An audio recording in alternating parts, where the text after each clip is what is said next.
సరేనా? దానికి 10 లక్షలు 20 లక్షల కట్నం కూడా ఇస్తాడు. మనం ఎట్లనైనా బాగుపడదాం. పోదాం జాతరకు. ఏమంటావే నువ్వు? నేనేమంటత్తమ్మా, నీ ఇష్టమే నా ఇష్టం. మీరు పోదామంటే పోదాం.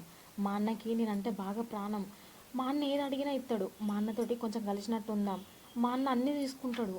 ఆయనకు ఎట్లా జాబ్ లేదు కదా, మా అన్న పైసలు ఇస్తాడు. ఈయనకి ఏదైనా జాబ్ పెట్టిద్దాం అత్తమ్మా. అవును, నా దగ్గర కూడా ఏం పైసలు కూడా లేవు. మస్తు ఏడ్చిండు మీ అన్న నీ కోసం. నువ్వు అంటే పానమేనే. నిజమే, పోదాం రా.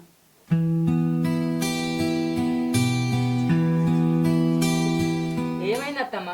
మా చెల్లెను మా ఇంటికి దూరడానికి ఏమో గుసగుస మాట్లాడుకుంటుర్రు. ఇప్పుడు మీ చెల్లె మీ ఇంటి పిల్ల కాదు, మా ఇంటి పిల్ల. అయినా వాళ్ళు కొత్త జంట. వాళ్ళిద్దరినే దోలను నేను జాతరకు. నేను కూడా కలిసి ముగ్గురం వస్తాం. సరే అత్తమ్మ, రాండి మరి, రేపు ఇంటికి రండి. ఇంటికాడికి పోదాం అందరం కలిసి. ముందే చెప్తానా, మీ ఇంటికి రాము, జాతరకు అయితేనే వస్తాం.